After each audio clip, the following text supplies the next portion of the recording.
Hello everyone, it's day 63. I'm still dressed. I just got in from coming back from Bible study on this Wednesday night. And I have to say, I couldn't even just change and get around. I had to come right in here and make this video because I felt like the Lord spoke to me to speak to you, to encourage you. So let me just get the business out of the way. I'd ask you to like, comment, share, and subscribe if you haven't. I'm making faith-based content. It's my journey, just based on the trials I'm going through. Currently, the biggest one is separation.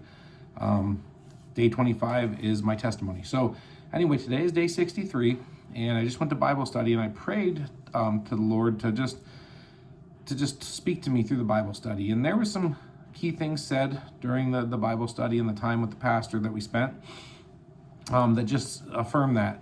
And I just, had asked the Lord to speak through the pastor, speak to me during the Bible study. And just to set this up a little bit, the past few days I've felt kind of weary. And I know Galatians 6:9 says, do not grow weary in doing good, but we're human. We get weary. We get tired. I haven't seen my family since Sunday around 2. So it gets hard and I get weary, and I've kept myself busy and done things.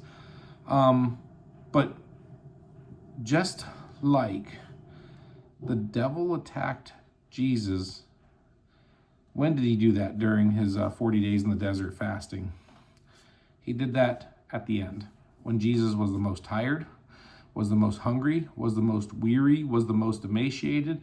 He tempted him and attacked him at the end of that. Not when he was at the strongest, but at the end of that. And sometimes when you're feeling the lowest and you're tired. I just got off last 2 weeks working a ton of overtime.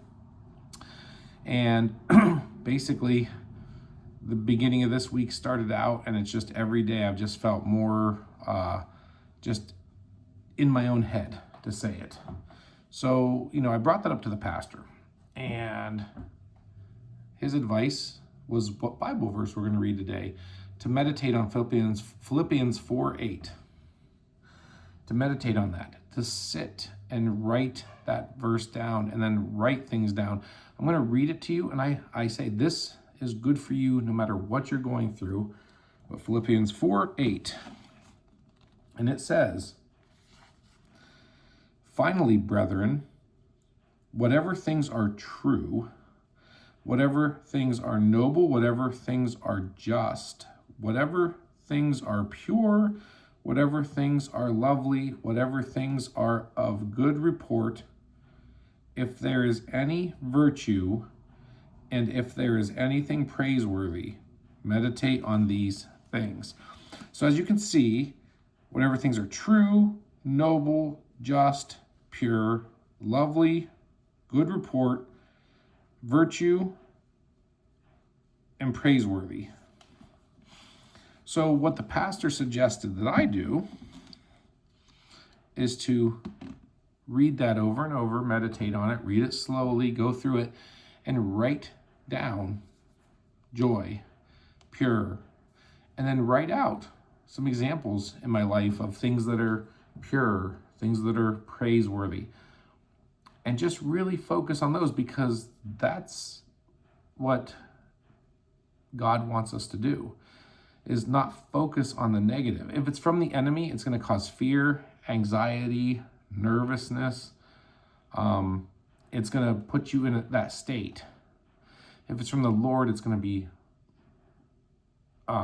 peaceful. It's going to be calm, and it's not going to put you in a state where you feel like you're going to lose it if you don't go to get it.